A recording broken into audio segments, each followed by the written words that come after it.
So we're starting on the mural board on the first whiteboard there where you see number 1. Sorry, Jennifer. I think we have Varsha as the hands. She has a question. Yes. Hi, Varsha.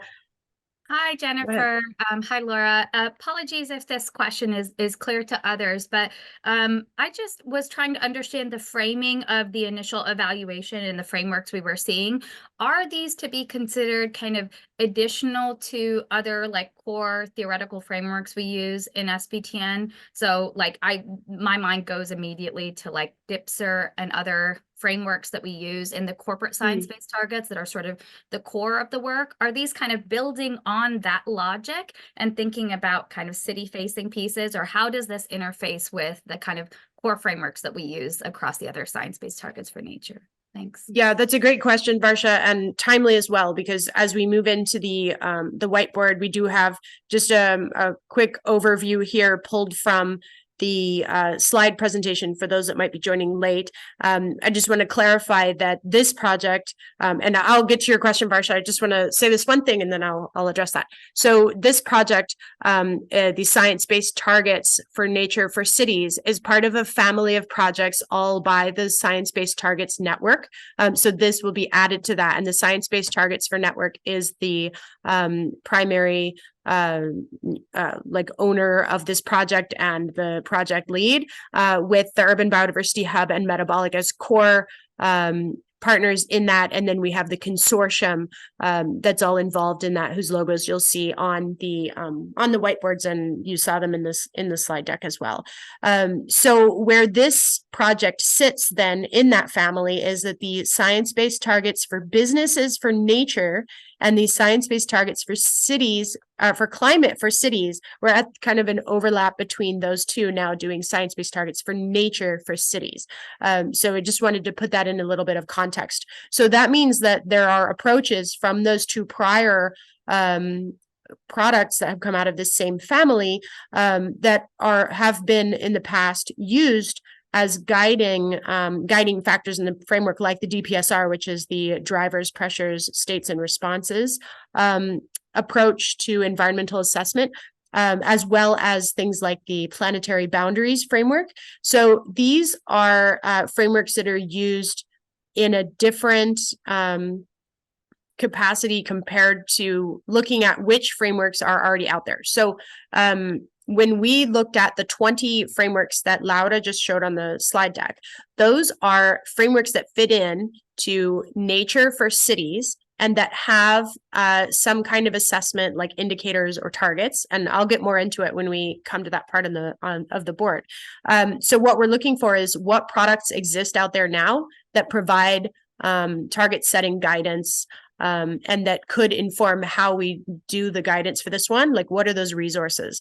That's separate from how do we, like the approach to the guidance itself, which has in it the previous family of SBT products, as well as the planetary boundaries framework, the global biodiversity framework, the SDGs, the DPSR approach. So that's a separate family of, what are the theories that guide target setting, generally speaking, just target setting for sustainability and things like that, that then also inform this project from a different angle.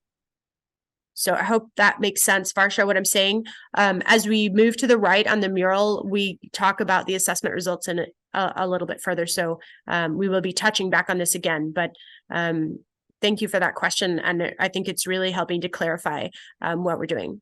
So I'm going to pass it back to Laura to lead us on the warm-up, which we'll invite you all to do. And then it's a good opportunity to do some short introductions as well as people start putting in their bubbles. Okay, thank you, Jennifer. So I hope you guys all have access to the mural. For those of you that joined maybe late, just a quick introduction recap. So the objective of this project is to create this target setting guidance for cities that are seeking to improve their impact on nature. So the first kind of like warm-up exercise is this nice color bubble wall we prepare. So we ask you to think about a city where you have lived or worked you're familiar with, and just copy and paste the bubble size and color according to each cities and region. So for instance, if you have been living in a big city in Europe, you just copy and paste the big city and then replace the region name in the bubble with the city name. And then you just put it in the whiteboard. The bubbles that are already there are the bubbles from the previous workshop. So you can see there were people from Singapore, from Kathmandu, you know, a variety of cities.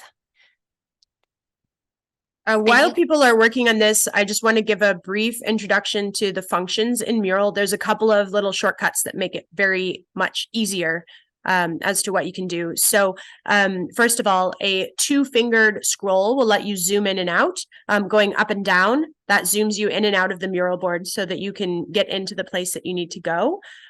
You should be zoomed in to whiteboard number 1, which Anushri is sharing now, where you see these kind of colored bubbles. Once you've zoomed into this part of the board, the bubbles in the upper right are editable. Everything else will be locked so that things don't start moving around the screen. So you'll click on one of those bubbles, the one that is appropriate for you based on its size and region color. So click on that, and then if you hold the Alt button, you can just drag it and it will make a copy instead of moving the bubble itself. You can also use your standard Control-C, Control-V functions as well for copy and paste. And then just double clicking on the circle, you can start to edit the text in there to put your city name. Another thing that can be useful is in the lower right, you'll see a little hand icon. That hand icon, when you toggle between that and the arrow, toggles you between moving across the board, just grabbing the screen and dragging it, versus being in the arrow pointer, which is for editing. So hopefully that will clarify some of the kind of introductory functions. For the most part, we're just going to be using copy paste of existing shapes and then typing into shapes during this workshop. So with those 2 functions, hopefully everyone will be able to join in. If anyone is having issues with the editing, please feel free to just direct message me and I can complete those edits on your behalf, typing in whatever information you would like to share.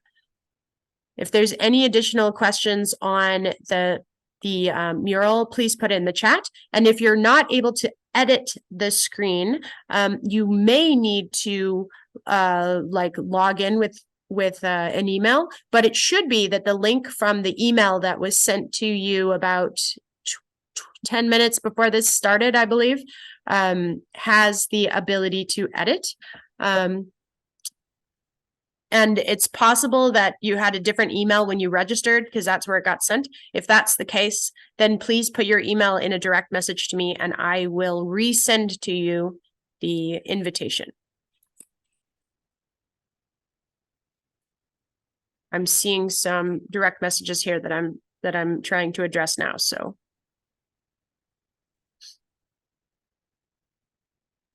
Let me see here.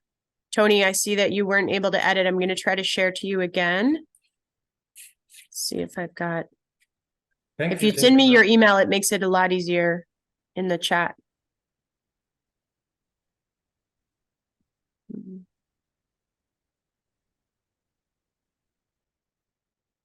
Thank you.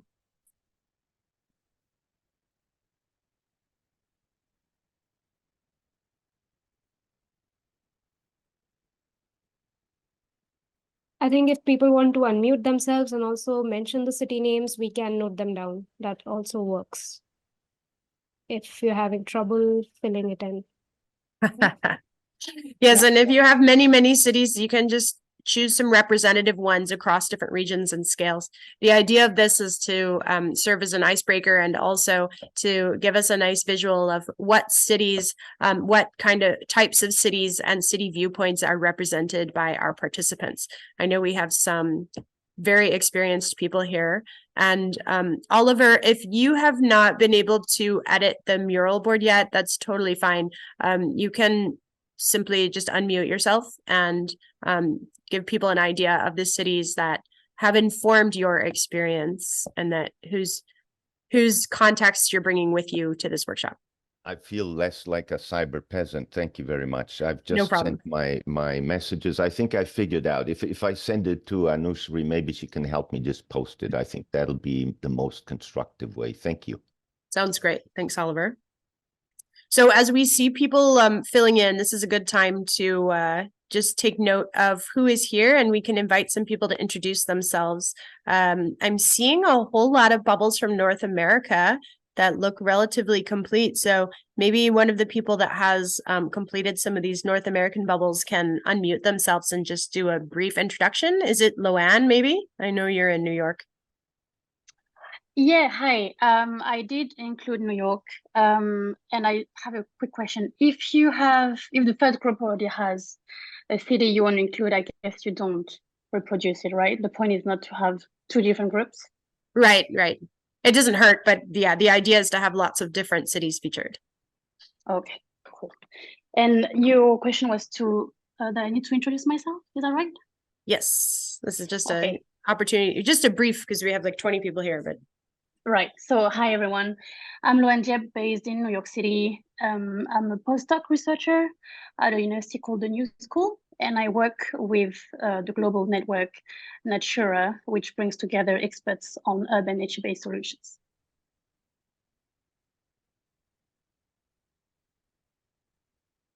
Thanks, Loanne. And I can see we've got some South American cities listed as well. Is that Tony? Although I don't see Costa Rican cities yet. There's Quito. Yeah, thanks, Who do we have Jennifer. joining? I'm still in the process of being allowed to edit. But Loredana is actually adding some cities we worked on the uni. We are not the ones who added Sao Paulo and Mexico City, although we are working also in Mexico City. So yeah, it's under process. Thank you. Do we have others from that region? I can say a quick hello. I can say a quick hello. I'm Daniel Ospina. I'm from Future Earth on the Swedish office, and I'm also of the Earth Commission Secretariat. I'm based in Stockholm, but I'm originally from Bogota, so I just added it there. I don't have so much experience with that city, studying it or in any academic way, but that's where I'm from and where I spend most of my life still. That's great. Thanks, Daniel. I see we have a bubble with Chennai in the middle and then surrounded by some other things. I'm not sure if those were all pasted by a single person with global experience, but perhaps someone from That's me. South Asia. Thanks. Yeah. Chennai is where I'm originally from. But I didn't actually get a chance to fully complete it, but I came to the US when I was young and have lived all over the US and also spent a few years working in the Ecuadorian Amazon, where the city most associated with my work was Quito. That's great. I love this exercise because you can see how many people have lived in completely different regions and experienced all kinds of different cities. It helps to kind of break the bubble and break the mold of who people are and where they're from, where their experience stems from. I'm excited to see Italian cities. Yeah, we have a bunch. I was going to transfer to Europe now. Who have we got that's putting in some of these great European cities? Paris, Vienna, Venice, Zurich. Maybe we can have some participants from there. Yeah, I think that's me, Jennifer. It's Loredana. I lived in a bunch of cities and I included some in which I worked or lived. I'm Italian, so I lived in many cities in Italy, and here I included Florence, in which I worked in the municipality, and Venice, in which I also supported the World Heritage Office in the municipality, and I included Paris and Vienna, and I also included Berlin, with which we worked for the Urban Nature Indexes, and I'm also in the process of including some other cities in Latin America because Tony still cannot access the mural. Okay, great. Thanks. And thanks for your help. Sorry, yeah, I see a number one on the board, and number one European cities. That is kind of like challenging to guess. What's the number one European cities? Here. Should I delete it? We don't know what city is. Yeah. Debatable. If someone sees that their city got deleted and replaced with the number 1, please go back and restore the city name. Do we have anyone else from the European region that would like to say a quick hello?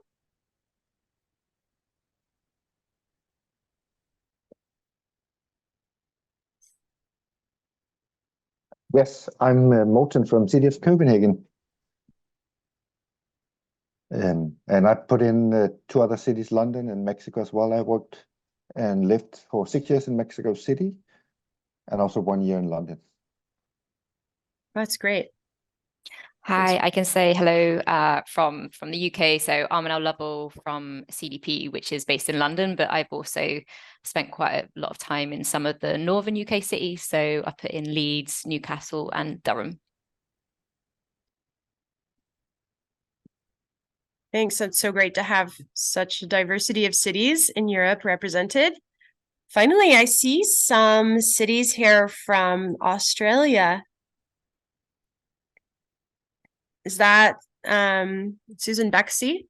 Is she here? I'm making a guess based on our registrants. Who's here from Oceania? I think that's Oliver, Manila.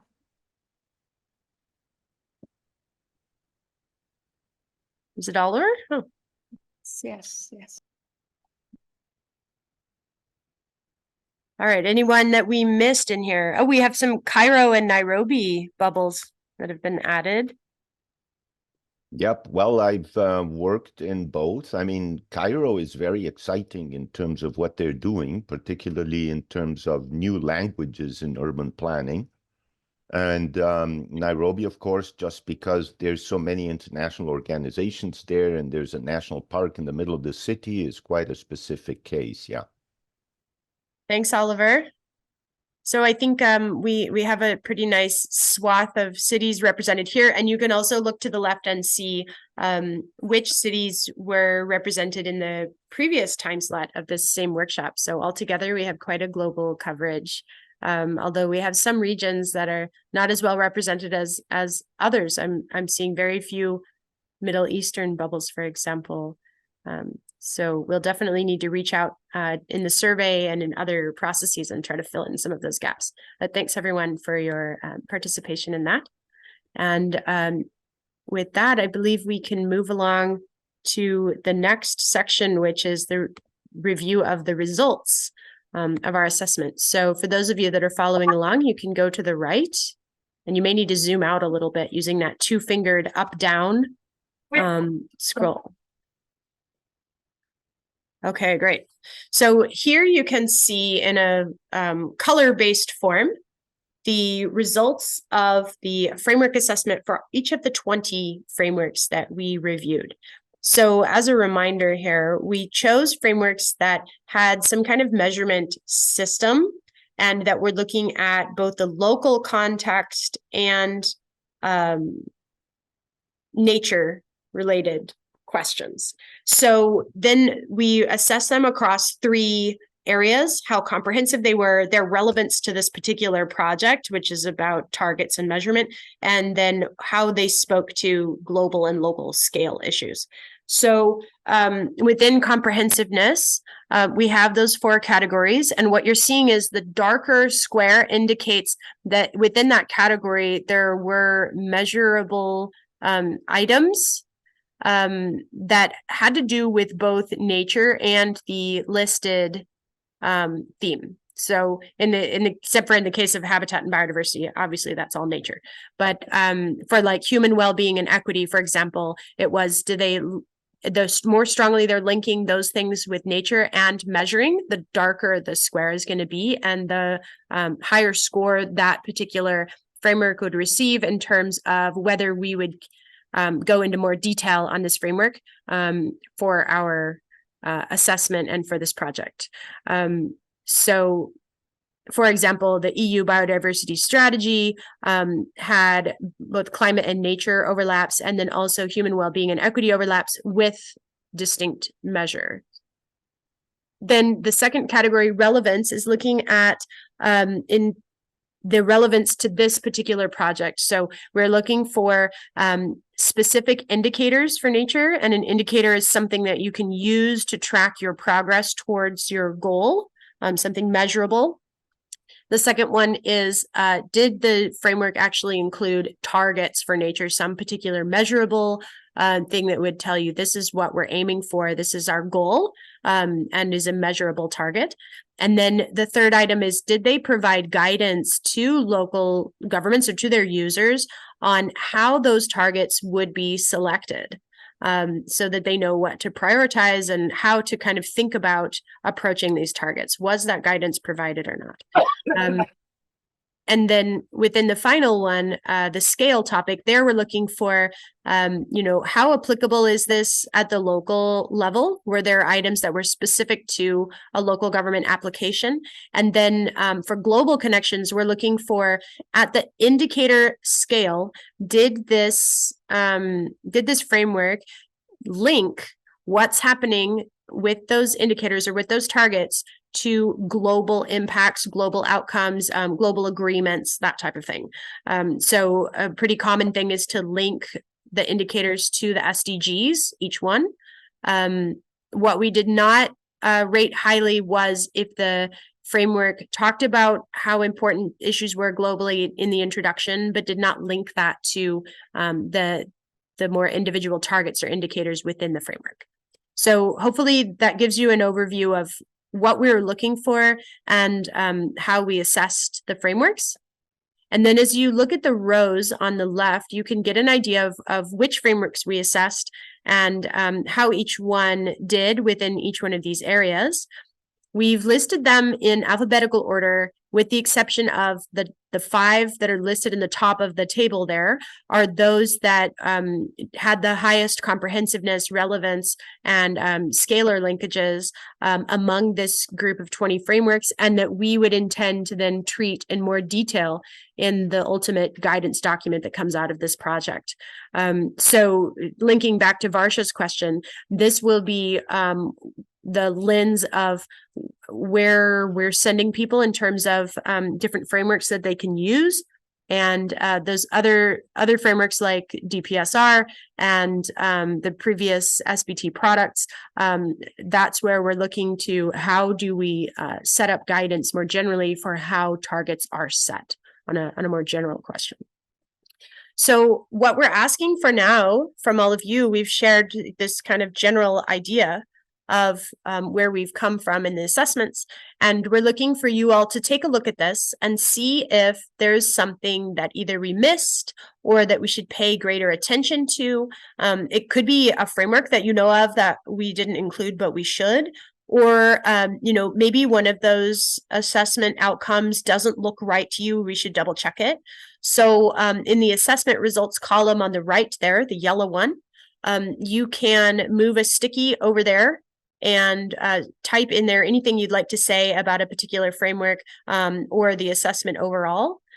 So we're looking for feedback on that. And you'll see in gray the little boxes from the prior workshop. So we left those in there for your information, and so that we can kind of continue the dialogue. You can comment on what the people in the prior workshop said about our assessment of those previous frameworks.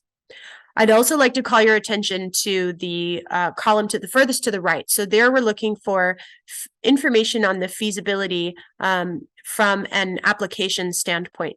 So some of these areas might be whether there's available data to apply this framework, if it takes a lot of effort, or if there are simply cost barriers, such as fees to participating in the framework. So any comments that you have on feasibility from your experience with these different cities of either applying some of these frameworks or even just exploring their application, and maybe you decided in the end not to apply it, but you had some lessons learned from that. We are really interested in knowing about how the feasibility went for you, because this is a gap in terms of available comparable data that's out there.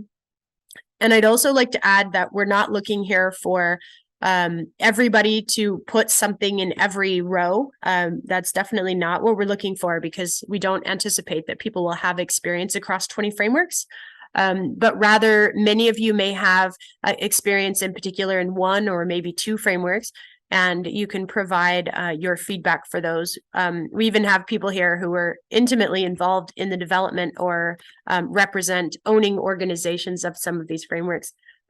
So we would really appreciate your feedback on that as well, as to what you've heard in terms of its feasibility, and if the results of the assessment seem to match your understanding of that framework as well as it stands in this landscape of frameworks.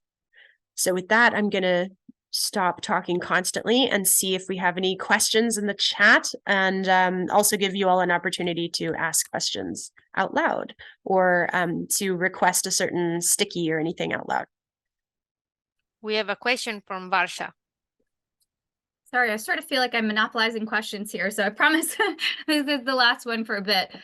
But just because these frameworks are not in my area of expertise, I want to ask, like, do they make the same kind of core premise about cities' responsibilities or like mechanisms for action?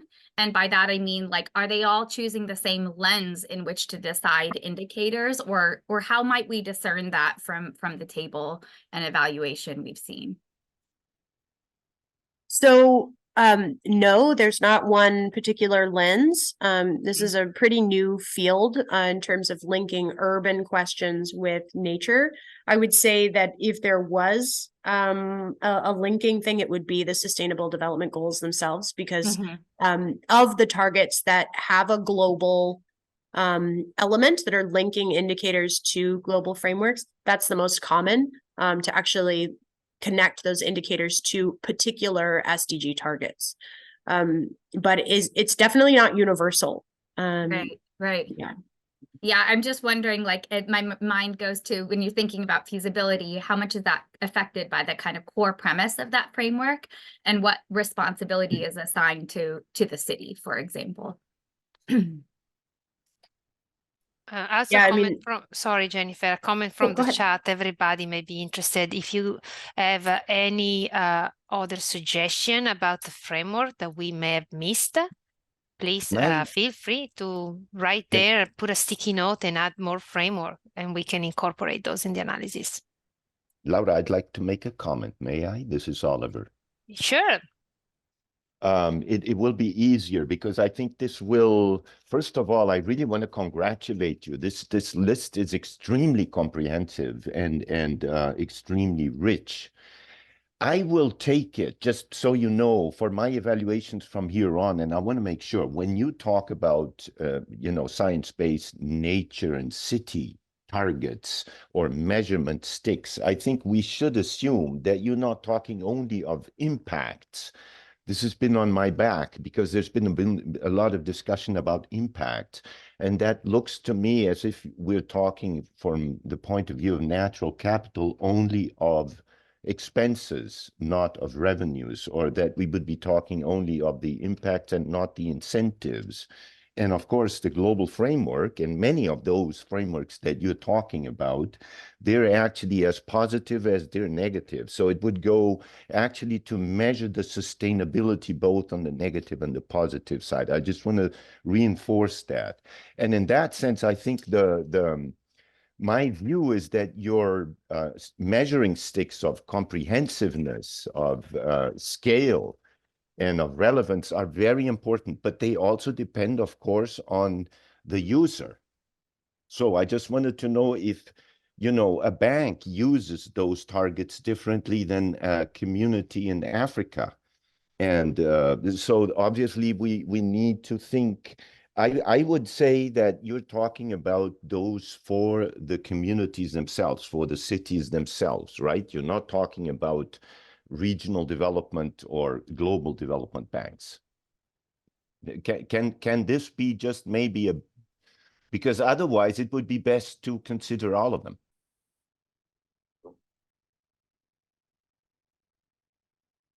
So to address those questions quickly, the audience that we were having in mind is the same as the audience for the project, this particular project, which is local governments themselves. Ultimately, the guidance document is intended to guide local governments in their decision-making, to help them set targets and to reduce those barriers to setting targets, whether that's knowledge barriers or, you know, the barriers that cities are facing. So we're not thinking of the funders or these larger organizations that some people here are actually represent, like IUCN, for example. That's not our target audience. Our target audience is the local governments themselves in this project. When it comes to impacts, as you know well, Oliver, and thanks for raising this, in this world, the existence of frameworks that actually measure the impact of an action that a city might choose to take in a biodiversity or nature strategy. For the most part, there's not frameworks that address this because it's so far from between the actions that cities can do and the quantifiable impacts that they would have. So, you know, sometimes there'll be things like species counts or something that might get at some of the impacts. But for the most part, the frameworks are not limiting themselves to only measuring impact. A lot of what they measure is effort and the actions that the city is actually taking. And the process that the city is using to get there, whether that's developing and updating a plan, being participatory, identifying vulnerable populations and addressing their needs. It could go all across the board in terms of what area of the implementation of a biodiversity plan these frameworks are actually measuring. So I hope that addresses your comment, but I agree, it's a complete gap in terms of the frameworks, and that may be partly because of the feasibility of being able to measure you know, all the impacts of something. I guess another close one would be the ecological footprint. That one is actually looking to measure the impacts of something, and the ecological footprint is included as a consideration in a few of the frameworks that you see here. For those who are not familiar, ecological footprint is similar to the carbon footprint, but it's measured in a theoretical unit of hectares of land or sea being used, and it includes everything that you might consume as a city or as an individual, and then you know how much land you're effectively using through your use, and then it can be used to calculate, if you take that land per person around the globe, are people using more than their area of the earth, their allotted area, or not? And that's how it gets into sustainability questions. I also have a little comment for Oliver, and I really appreciate your question, Oliver.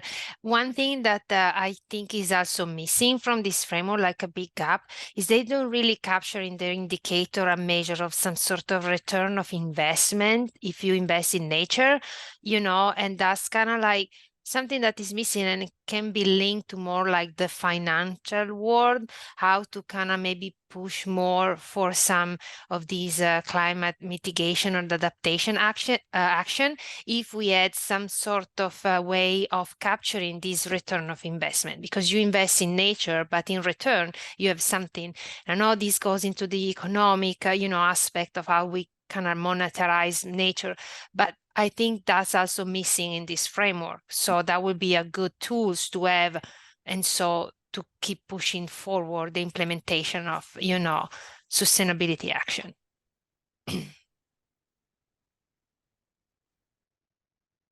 Yeah, that's a good point too, Laura.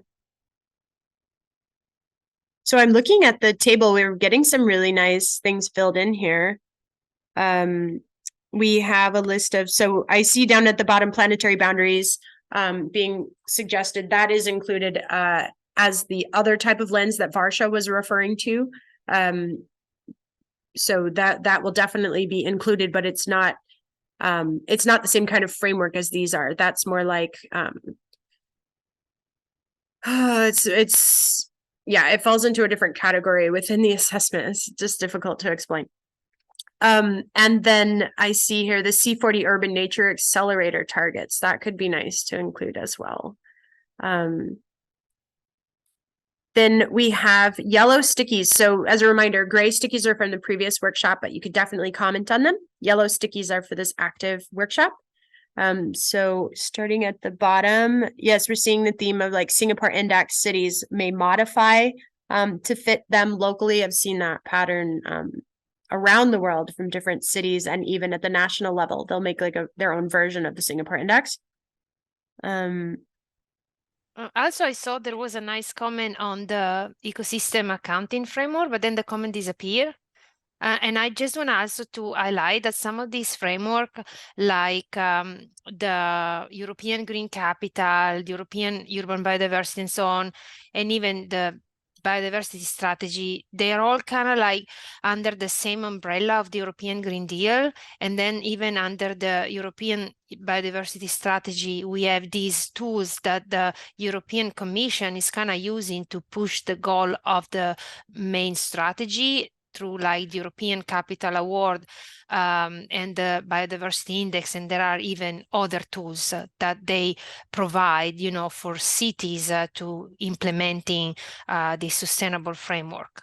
And all of these hopefully are going to be under the even bigger umbrella of the nature restoration law, because that if the law is going to finally become real, then all these targets are not going to be voluntary anymore. They're going to be mandatory. So that's going to be a big game changer.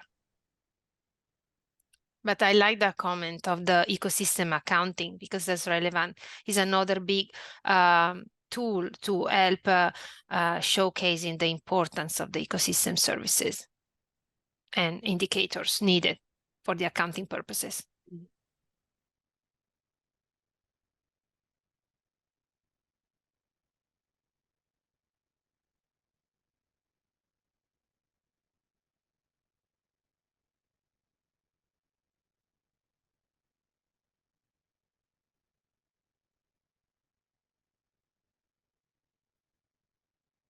Okay, I'm looking at we've got a lot more comments now on the Urban Nature Index.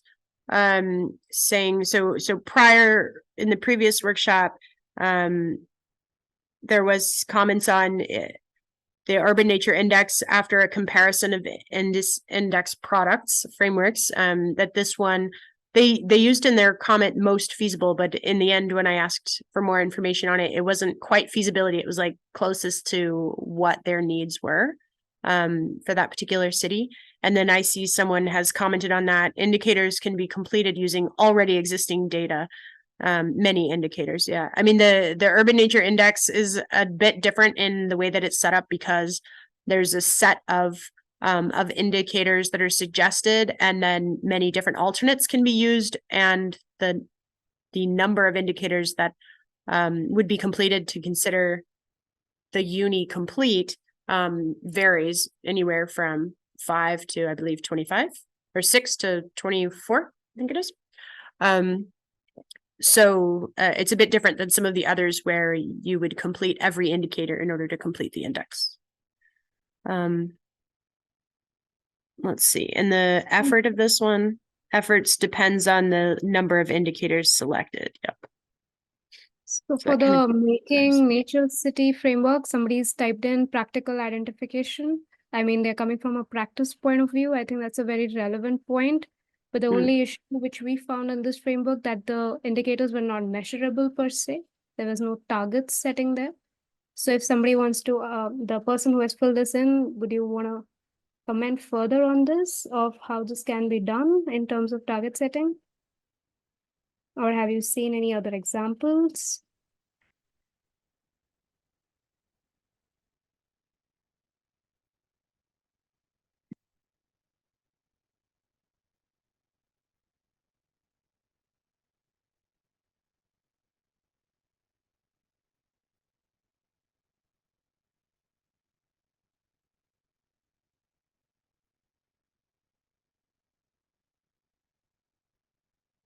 I wonder if someone's trying to answer, but maybe muted.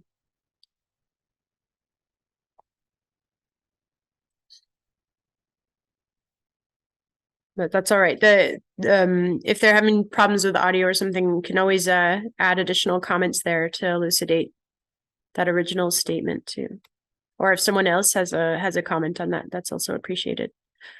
I'd like to call attention to some of the comments on cities with nature. We have potential of the nature pathway and the action platform are immense. So one of the things that we found in our assessment on that is that the action platform contains a bunch of very nice targets and has the baseline and then target, and then that's the action platform that's separate from the pathway system, which is where we found most of the guidance. But combined, it was rather a nice framework. And in terms of flexibility, it's interesting because it allows cities to either just qualitatively explain what they're doing within an area, or to fill in some of the target information, indicator information, but it does not set targets, though it does link to the Singapore Index, which has a bit more guidance on what you're looking for because you're trying to improve a certain score. So we've found that sometimes like combining different frameworks together is a common approach. Like people would choose, oh, we're going to take SDG targets, or we're going to take, targets set from one system and indicators from another. And in particular, in the EU context, there seems to be various laws and strategies that kind of work together in a family to provide all of those different elements, but that are not necessarily in one framework, unless you would consider like the European Union itself a framework. I also want to thank someone that posted the Africa 2063 agenda, because honestly, I'm not really familiar with what's going on down there. I'm biased because I've been working in Europe and North America, so I appreciate that. So we can look more into that. Yeah. Laura, just because you commented on that, let me come in because I think it's very important for two reasons. One is that Africa is the last large continent to urbanize. I'm in a study with Expertise France. We're finishing the conclusions, and one of them is exactly that Africa is urbanizing in a way that is different from all the other ways. So the kind of guidance that this project produces can be extremely relevant to places where smaller and medium conurbations are happening. In Africa, what's happening a lot is that cities and peri-urban areas are merging without the large infrastructure of European cities, but they're still becoming metropolises. And this is exactly, I think, a very important. So I think the regional differences here should be definitely taken into consideration. Thank you for the comment.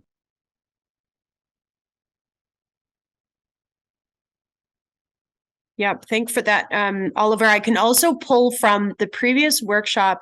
There was a theme that came up quite frequently, which was that participants felt that these frameworks were most of them had a bias, or were coming from the viewpoint more strongly of either European or Northern global developed viewpoints, and didn't necessarily address the needs of developing or global South cities in the way that they should, and that they weren't addressing the needs of cities in these contexts as well as they were cities in the North.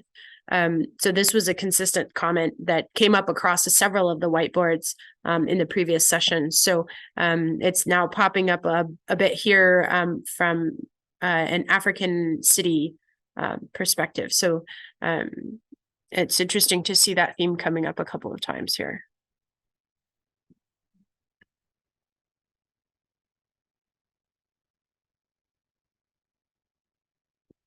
Yeah, and in that same vein, I'm seeing a comment here at the top on the EU biodiversity strategy that some of the indicators found there are not as commonly tracked outside of the EU.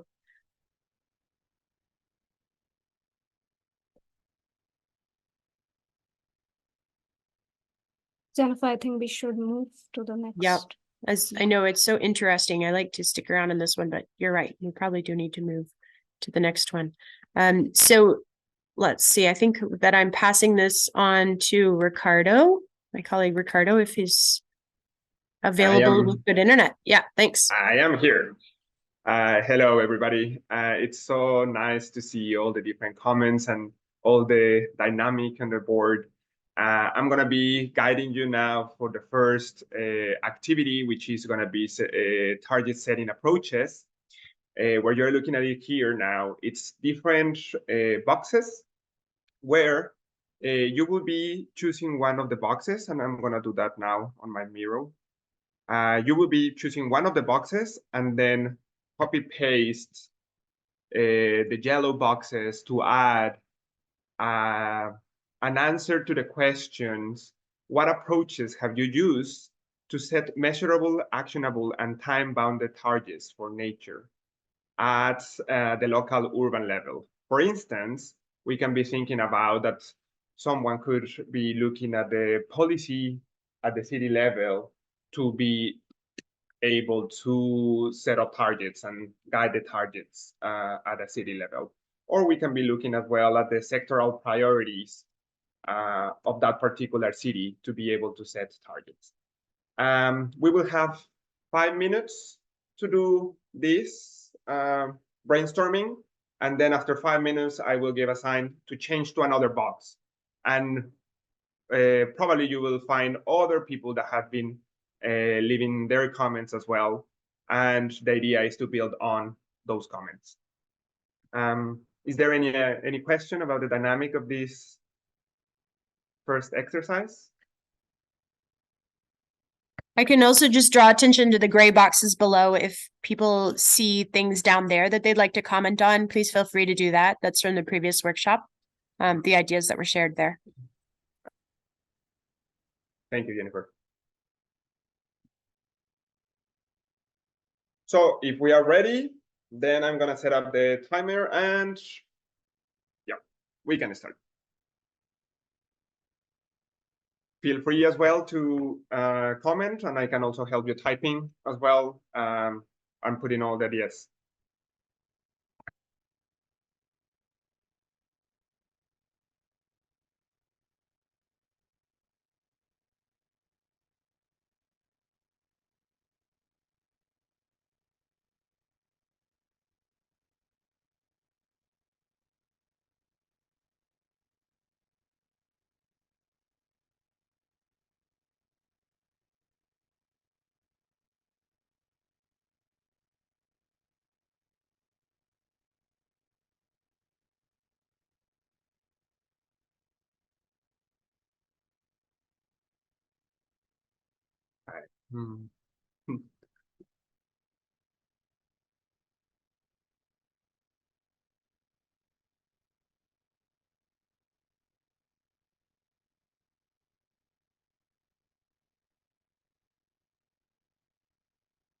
It's really nice to see all the comments coming in.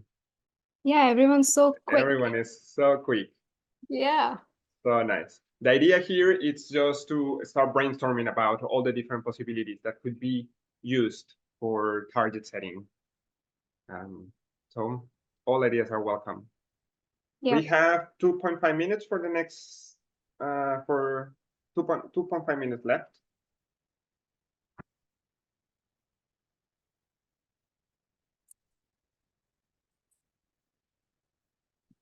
Wow.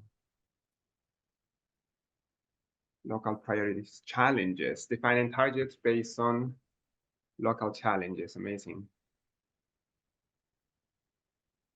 Set smart targets.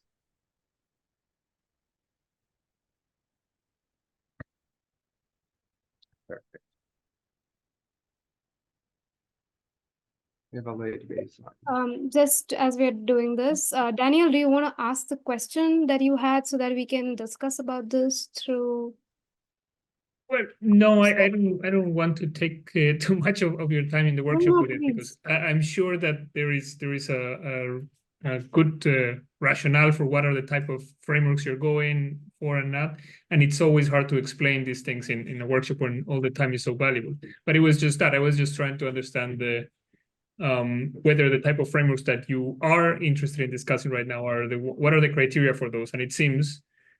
From what Barsha and you have already been discussing, it's first that they are aimed, they will have been designed with cities in mind, and also they are a bit more ready for application. They are kind of operationalized already and not so much of an overview framework. But I don't know if there's anything that you can add without taking a lot of time of the workshop. That's good. So firstly, they are targeted for city application in cities and the wider regions. And secondly, they have an element of nature and cities coming together. So those were the two primary things that we considered. And as I was saying in the chat, there's another pool of frameworks, which are the overarching frameworks like SDG, GBF, planetary boundaries, which go beyond the cities. They go at the global scale or regional scale, which we are also looking at in the larger analysis, so as to understand how can elements of those fit into our SBT for nature. I would add one more criteria as well, which is that the frameworks needed to be applied across more than one country. Because there's a lot of frameworks that we didn't include that are designed for application within one particular national governance system. So they needed to work across different governance systems and make some attempt to address the diversity of situations that cities are in. Tony has a question.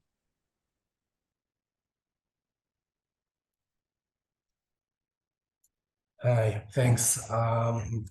Yeah, in the second box, in the second line, I've added like the 4 key steps IUCN is recommending to as part of this nature positive approach. The paper is still undergoing some review until mid-February, so it's not out. But Jennifer, maybe because you're affiliated to SEM, maybe you can access it. But yeah, I would strongly encourage to have a look. It's a very simple way of assessing baseline, setting targets, and measuring the impacts of interventions in terms of both how you reduce or address ecosystem collapse, acknowledging one key pillar of biodiversity is ecosystem integrity and habitat and so forth. And second, how species and the threats that are affecting those are addressed. IUCN has put these 2 standards, the red list of ecosystems and the red list of species, as these 2 way of reporting how can one on the journey towards nature positive. That being said, there are also over metrics, and over things that we are not covering and that SBTN, for instance, is covering. If we think of ecosystem services, we are not so far proposing any indicators or methodology for ecosystem services evaluation. And this is maybe together with species, ecosystems, the third pillar on what you need to measure to become or to track how you become nature positive. So there is maybe here, Jennifer, a gap. How can we consistently measure and offer metrics for ecosystem services? WRI has a bunch of data, of layers that could help. I think they may be very, very instrumental in filling this gap. That's just what I wanted to share. Thanks.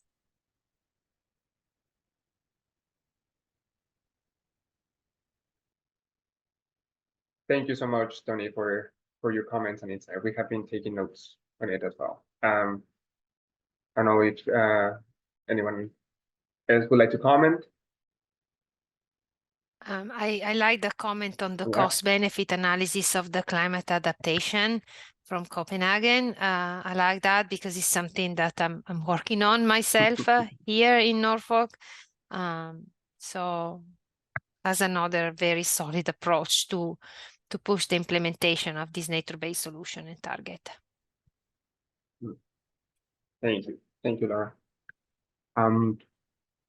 Please also, I invite you to look at what our colleagues from the morning, from the first time slot, was also writing and build on. Maybe can spark some more ideas. And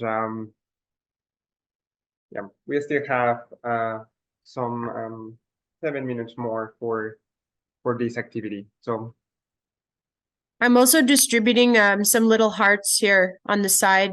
People can give out hearts if they like. Just an alt drag will copy, or you can just take some of these copies I've made for you. thank you, Jennifer.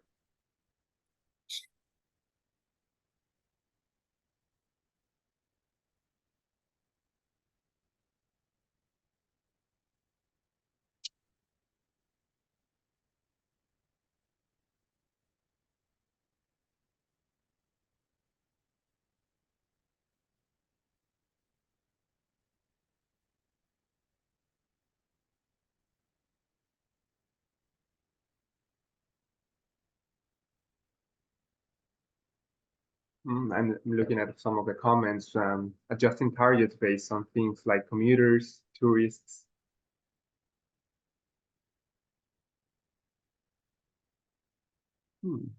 Interesting. Setting targets from personal impact budget.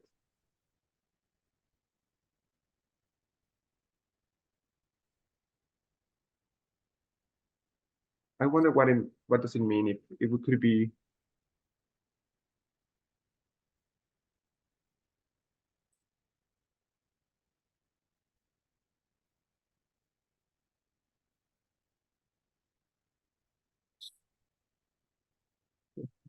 There's one which is about encouraging positive trends rather than achievements. Do you want to give an example or elaborate on this?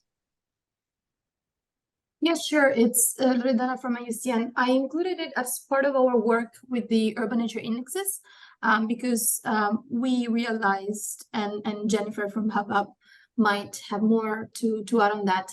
We realized that we had a positive feedback in establishing positive trends rather than setting specific thresholds. Because first of all, if we put specific thresholds, there might be the case of different municipalities all over the world that cannot meet the thresholds, not because of lack of capacity or data, but just because the typology of city or the morphology of the territory do not allow to reach this specific threshold. So we had a very positive feedback, especially from the city of Berlin, which is the first one that completed the application of the uni, and yeah, that's why I included this post-it.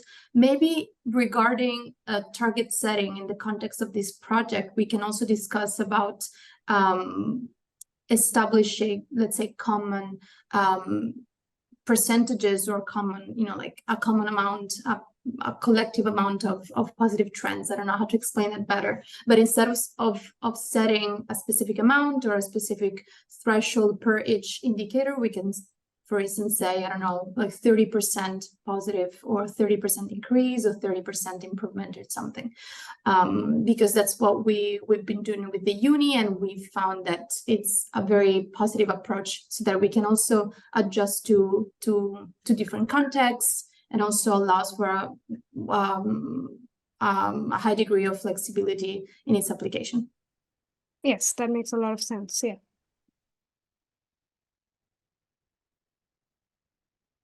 We have a lot of hearts on this comment on providing leeway for cities to focus on their own priorities and challenges and level of ambition, including equity, potentially. So that's a nice point. Well, we have 3 hearts down here in this box. Input from community stakeholders. That came up in the previous workshop. A lot of discussion around how to address vulnerable populations. And there's kind of this balance between how do you make sure that you're being participatory, but also how those who are most able to participate are also those that tend to already have the greatest influence. So there's an interesting balance there between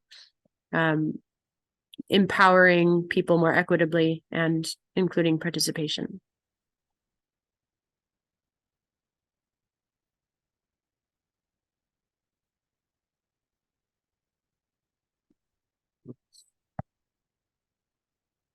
Okay. I think we're wrapping this one up, right, Ricardo? That's right. I was about to. Yep. We are wrapping in this one. Thank you so much for your participation in this activity. Feel free to add more boxes later on. And now I think that I will hand over Laura for the next activity. Yes, thank you, Ricardo. So the next activity, I like it because I think is going to the core of, again, some of the gaps. So it's always good to kind of like gather ideas on how can we fill these gaps. So these are like thematic synergies and conflict with nature. So the main question here is, how will we address potential conflict or boost synergies between themes and nature for cities? So for these, I ask you, please, to copy and paste. We got stickers, green for the synergy and pink for the conflict. You copy and paste under each of the column, and then describe not only like put like a potential conflict or synergy, but also describe how would you address these. And you can see there are some examples from the previous workshop that you can look, you can comment, and so it's kind of like a pretty simple but pretty powerful exercise. And I think we have about 15 minutes for this.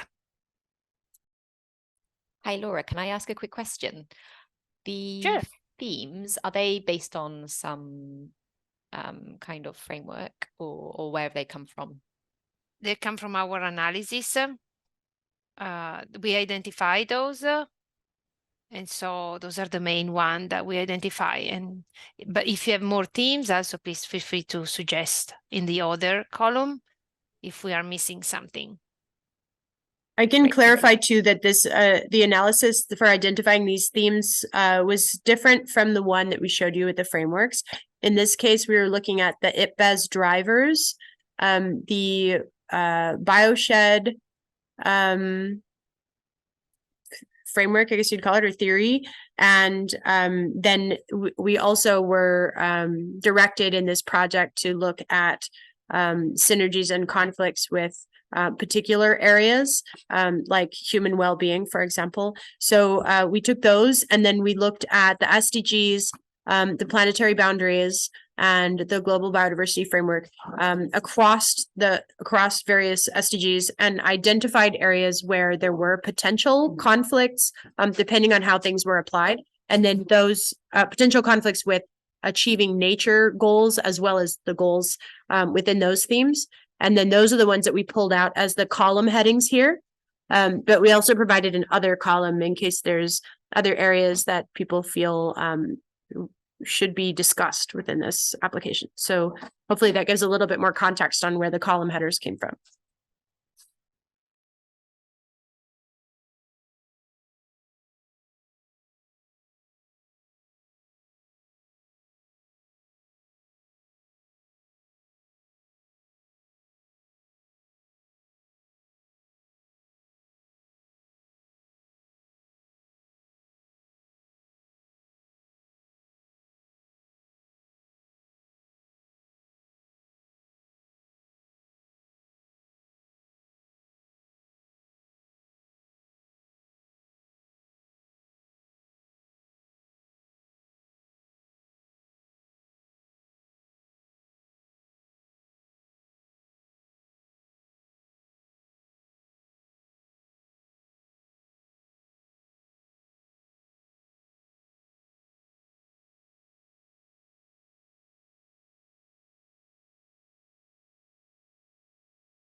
It's really exciting to read all these great ideas that are populating the table.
I would like to just comment on this one person that is saying the One Health system. It's a pretty amazing framework, bringing together the health of people, the environment, and our agricultural system into one sort of way of thinking.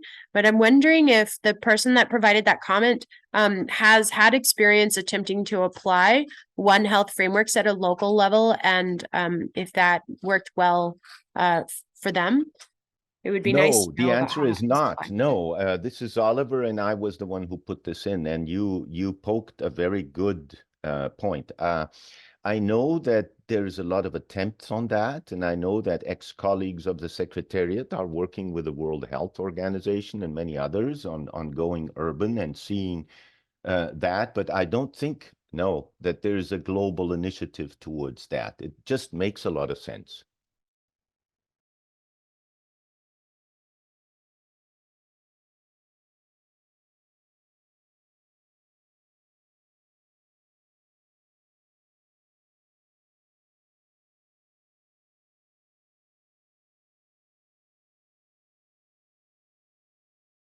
It's interesting how in the previous session we had a lot of responses in the first column, and now we have all the other columns filled up. So yeah. Great. Diversity.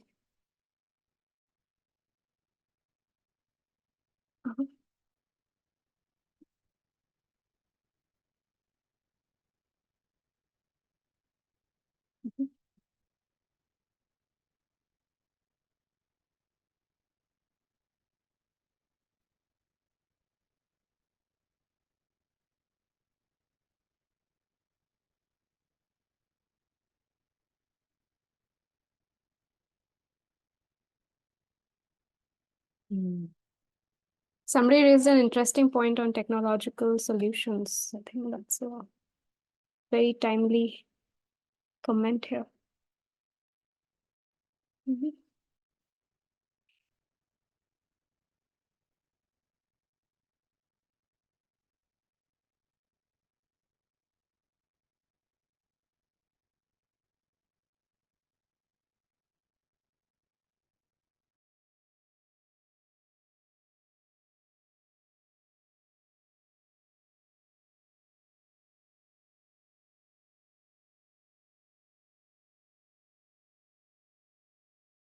I have a question for the person that said include targets or specific indicators on community involvement, actual co-creation. This was something that came up during the framework assessment, was how particular to be on this question, because there isn't too much guidance on how do you measure co-creation. A lot of these frameworks, tout the benefits of co-creation and encourage it.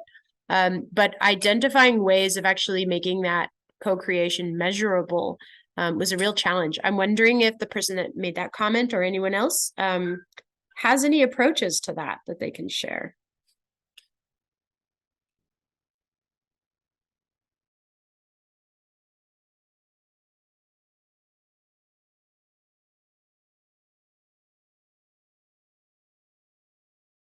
Hi, I think I made the comment about co-creation. I'm Kavya Pradhan, based out of Seattle at Conservation International. Cities is not really my area of expertise, but co-creation and other places have done some of it, looked into some of it. No specific metric or way to measure it, but there could be, kind of thinking about the hierarchy of public consultation and involvement.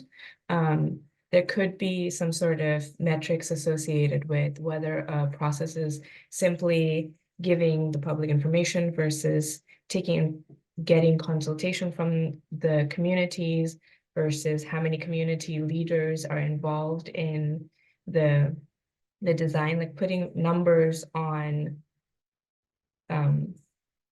how the targets were set. And sorry, this is very vague and not really. You're referring to Arnstein's ladder of participation, yes, yes. Sorry. Yeah, and putting numbers on the different parts of the ladder could be a way to define co-creation more specifically than just saying, yes, it was co-created and we've no idea on what level of involvement the different parts of the community had in the creation of the targets. Yeah, that's a really good point. And actually, with you being from Seattle, you may be familiar with the, what is it called? I'm forgetting now the name of the framework, but there's a framework used by local government in Seattle on justice that involves, it's not necessarily quantitative, but it is a structured method that's since been adopted in a couple of other cities. I know I was looking at it in one of the cities that I was working with. Maybe that's one that you've used. It's like it's a justice framework for when you're doing an initiative as a city, you kind of go through this checklist. That sounds really cool. I'm not super familiar with it, but I know the county that the city of Seattle is in has several initiatives for equity and social justice specifically. And that's where, yeah, that's where I made the connection to. But that sounds really cool. I'll definitely look into it. Okay, well, thanks everyone for this. And I wish we could spend more time discussing all of these things, but unfortunately we do have to move on. We just have a couple more little mini activities before we can wrap this one up. And we haven't given a break. So what I think I'll do is give the instructions for this next activity, and then anyone who is needing a break or wants to grab a coffee or whatever, feel free to do that kind of in the midst of this activity intermittently. So I'll give the instructions, and then people can start to fill in their answers here. So this next one, I'm gonna move there myself, is on the social and environmental impacts of implementing frameworks for nature. So here we're looking at what were both the co-benefits and the trade-offs that you've experienced in social and environmental in those areas, and the overlap between those when implementing nature-based actions. So it goes a bit beyond kind of your standard discussion of co-benefits and trade-offs and into when implementing targets or measurements. Sometimes there's benefits and there's trade-offs to that activity of measuring our nature-based solution. So it would be great to get some feedback from all of you on those trade-offs and benefits. So you'll just take the stickies from the left, put in your comment and drag it to the appropriate Venn diagram, whether it's a benefit or a trade-off that you're discussing and how it related to measuring or setting targets for nature in the local context. And again, we've got the examples from the previous workshop in gray.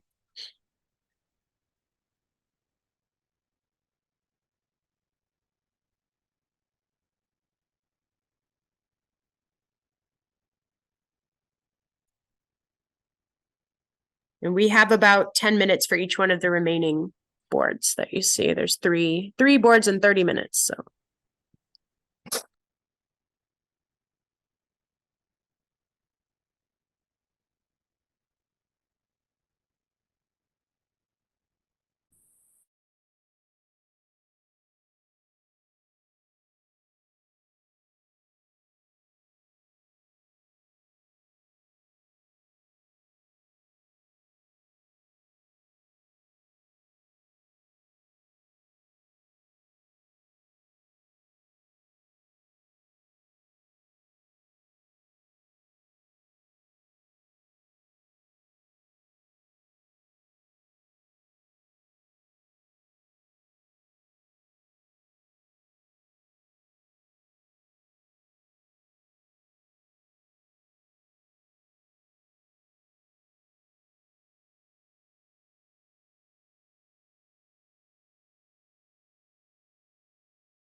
The river management is a very important point. I think even cities in India are facing similar issues, wherein communities are being displaced in the name of ecological restoration, but that only leads to building walls.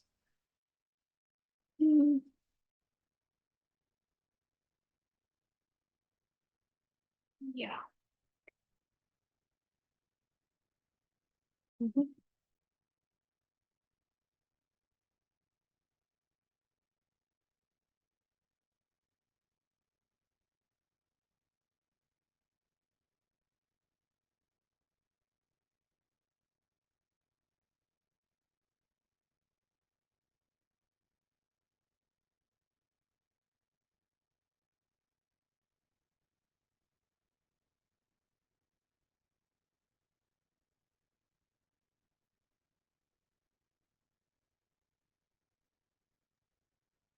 Yeah, I'd like to call attention to one of the answers in the upper Venn diagram in the middle there on waste management.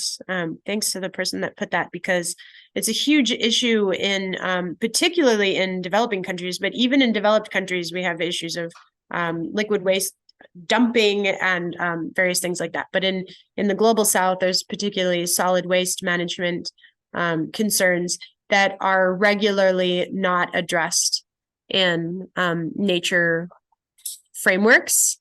And I think that could be partly because of the bias of northern cities being more involved in framework development than those in the global south. So thanks for raising that gap. And if you're aware of systems that do take that into account well, that have been useful for you, please let us know. But I'd love to hear more from the person that provided that comment. Yeah, that was me. Thanks, Jennifer.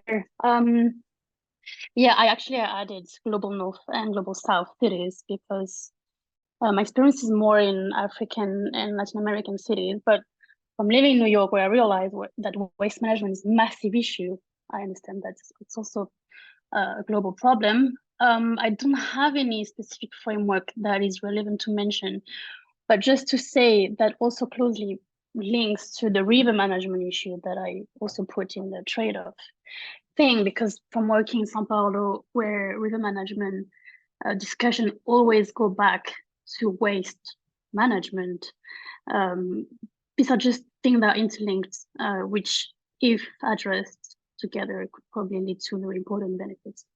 both socially and ecologically.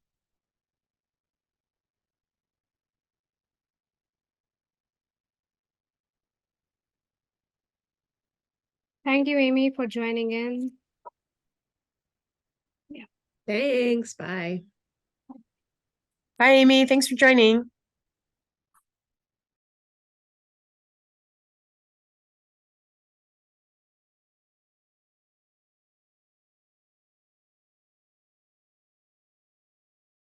Just a quick reminder to take a break. If you would like, we have 5 minutes left in this exercise before we move to the next one. So if you need to grab a coffee or take a quick couple minutes stretch, now's the time.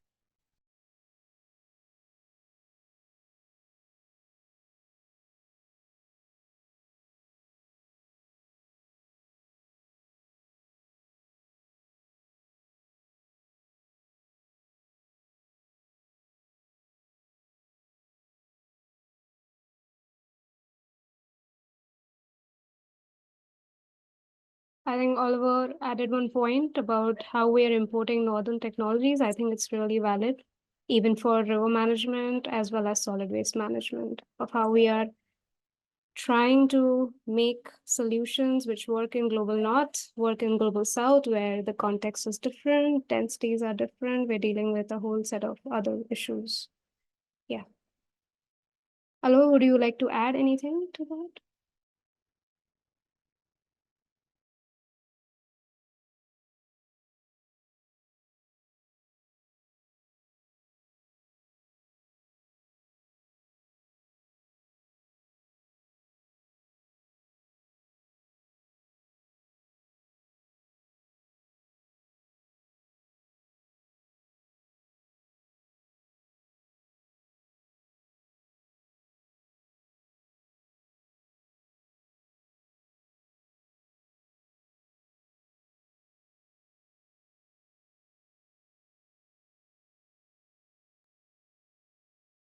I mean, I would add that there's also an element of waste export.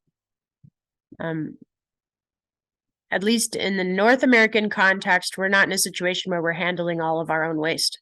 We Yes. rely on developing countries to take on a lot of the waste that we're producing. So there's that element as well. Yeah.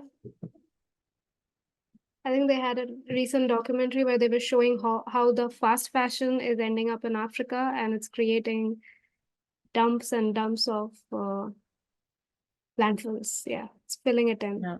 Yep.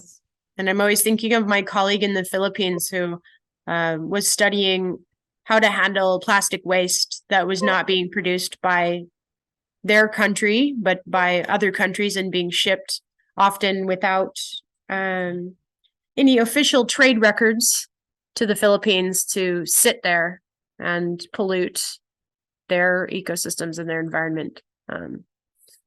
Yeah, it's really quite tragic what's happening, and an affront to justice that we in developed countries are able to just export these things, export our problems onto other people.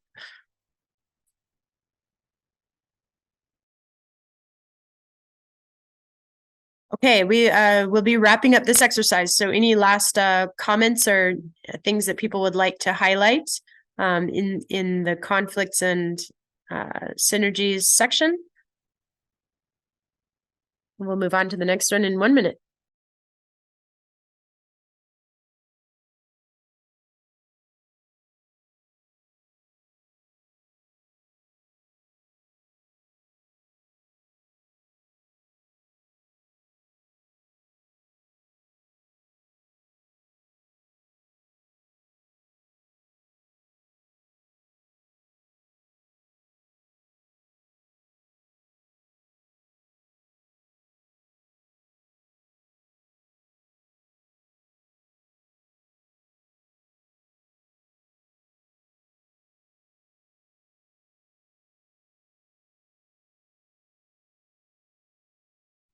Okay, we're at the minute, so we'll move to the next one, but feel free to go back and edit previous if you have comments you'd like to add on previous boards.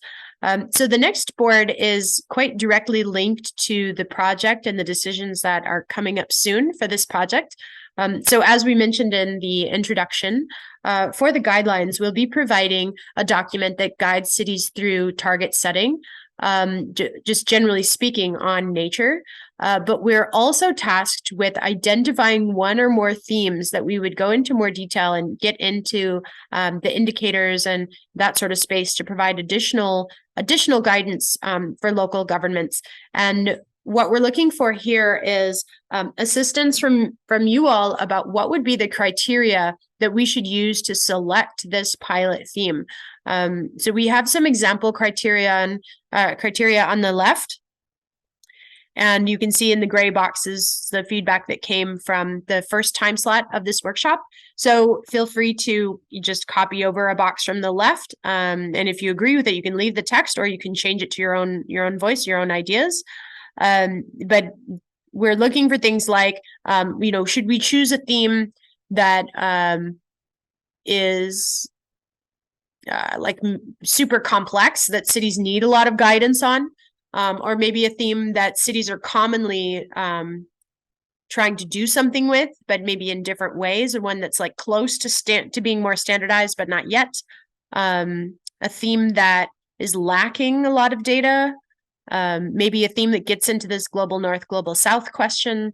How should we select the theme that we provide additional guidance on? That is the question. Should we be addressing gaps? Should we be helping those things that are almost there get all the way there?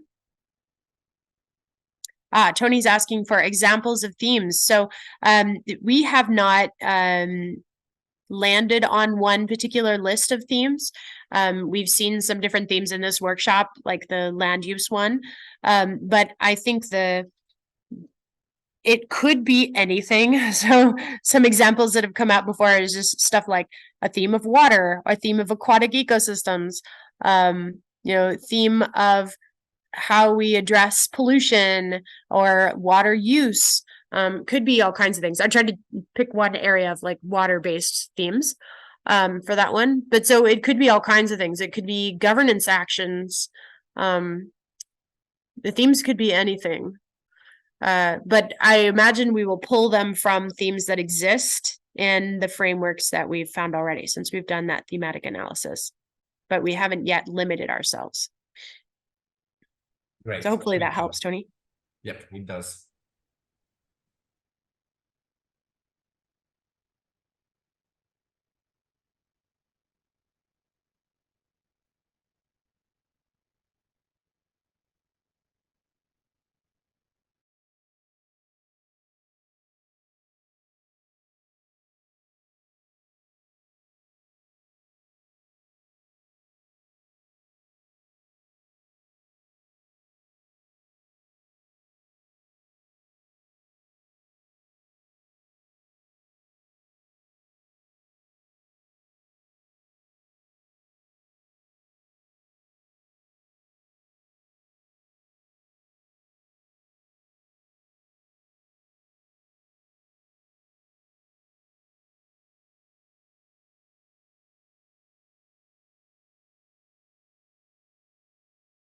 Yeah, I see we have one suggestion of thinking about housing.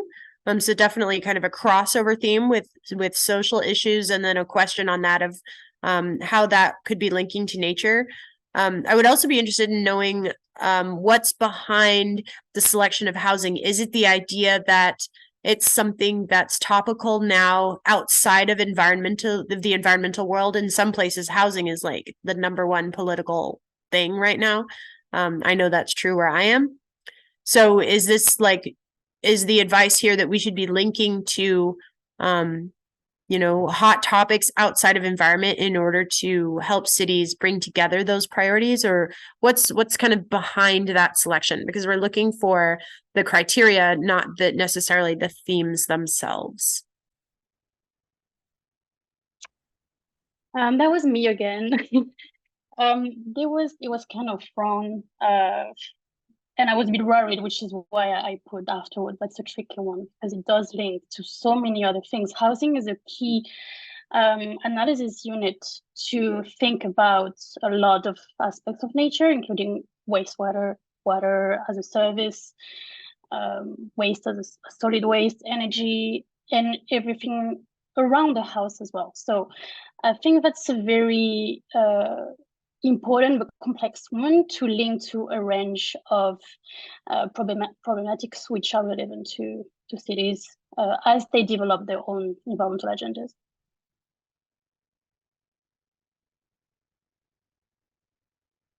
And just to give another example, one of the major cities in Canada, known for a green belt that wraps around the city, recently had a much controversy because due to the what they call the housing crisis over here, there was a political decision to allow development within this green belt for housing. So that's a very direct impact there, where housing pressures are resulting in the removal of previously protected areas around a city. Hey, Jennifer, this is Oliver. I would like to second Loan's suggestion on housing. I think also what we found in Africa is housing is a major concern, of course, in cities across Africa, but mostly they are related to land tenure. And that's where the whole thing comes across, because as like the informal city becomes formal, the issue of allowing people to have different levels of land tenure will not only allow housing, but will also create the kind of ownership and responsibility that will avoid the tragedy of the commons, that slums have no biodiversity at all. Why? Because nobody cares, because they don't own. So in South Africa and Cape Town, but across many other places, there's been a constant link between finding ways to assure land tenure and housing as well as livability. So I'd like to second that as a potential case for the developing world.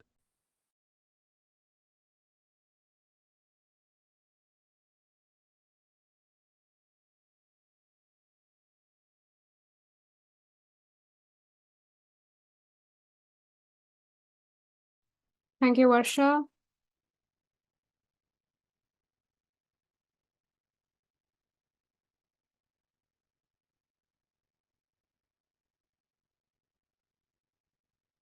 So I am seeing kind of two themes emerging here. One is the choose something that's easier to start. And then the other one is choose something really hard, like housing. So yeah, that's interesting. I if we do have the opportunity to choose multiple themes, it would be interesting to choose one of each. Yeah, but if we see it from the perspective of how cities are trying to implement housing policies, this is one theme where we can integrate both, and so that the cities are more informed and they have housing which is in cognizance to the biodiversity over there. Because the more maximum slum rehabilitation schemes in India are highly unlivable, or they lack the whole green and the component in it. So yeah, so people are chucked away into buildings where they have no access to sunlight, but also no access to green or blue spaces. Yeah, but it's a difficult one. I also see this housing problem in many cities in Finland, that they are rapidly growing. And over there is more like we got so much green that we can sacrifice some. But I also see, like, especially in Helsinki, people, like citizens, they just like gather up and through like hackathon or event, they really try to come up with alternative to like project to save part of the urban forest that is so important for them. So there was this like really mobilization of people like fighting for their green space. That's also part of like a cultural green governance, I see.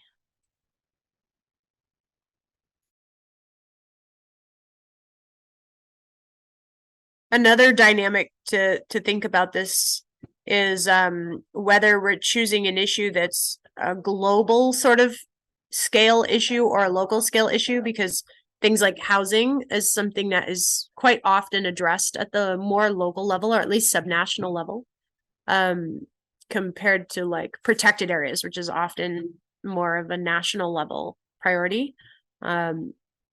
Housing is pretty uniquely focused at the local level. So that would make this very oriented towards cities.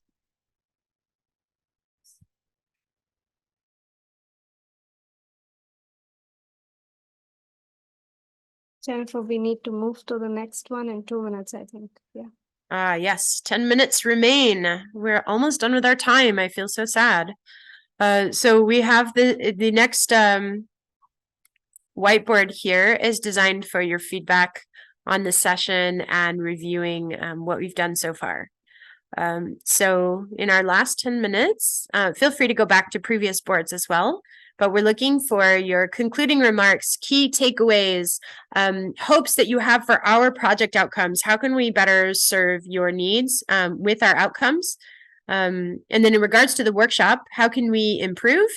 What worked well and what could be more clear? So feel free to choose any of those questions or something else entirely different and provide us some feedback.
I think I must be getting tired because I was puzzling, trying to figure out why someone was talking about goats. And then I realized they were writing governments after much puzzling. Goats, local goats? What is this? But I was indeed.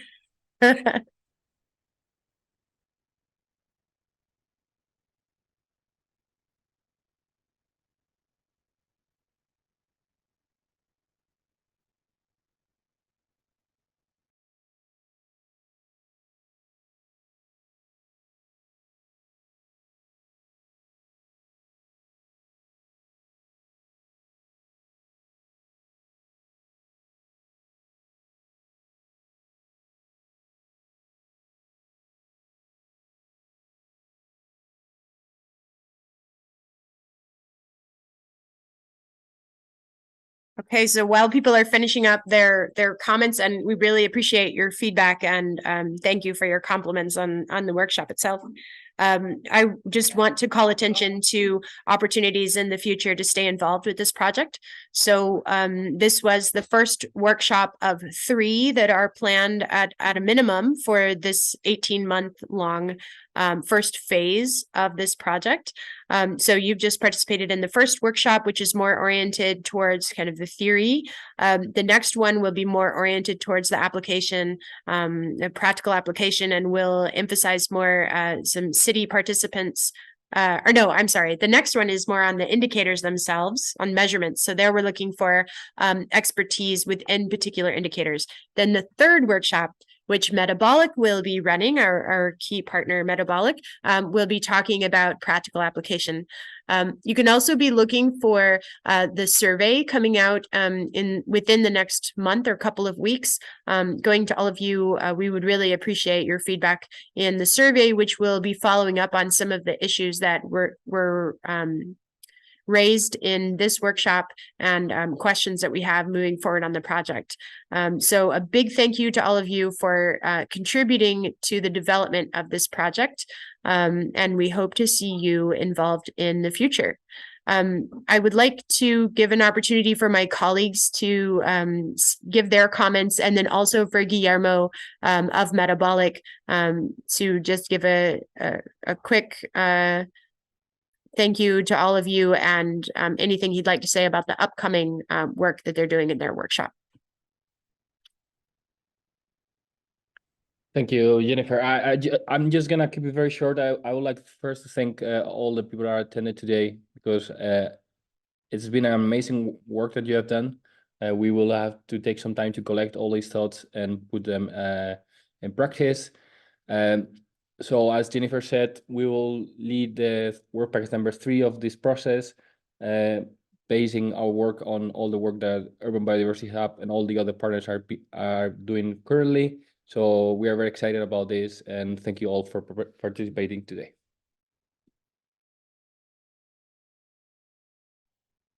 Yeah, thanks. It was really like a fun workshop. Although it was virtual, which is always tricky to make it interesting, but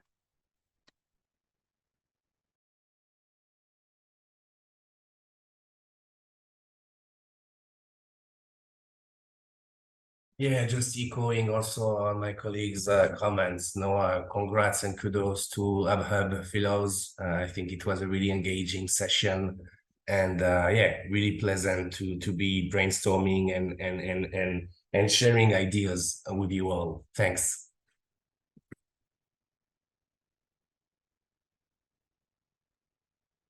Thank you very much for your participation and for your insights and all the conversations. It was really nice to be hearing the different perspectives. Thank you all.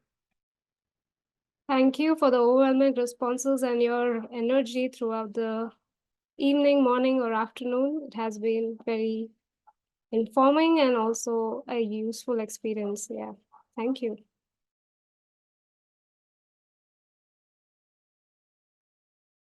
So with that, I think we can wrap up this workshop, and feel free to take a few more minutes to fill in anything additional on the mural board. It remains open for the time being. Thanks again, everyone, for your participation. We couldn't do this without learning from your experiences, and we hope that you got some value out of your participation in this workshop as well. And have a wonderful rest of your day or evening, depending on where you are around this lovely earth.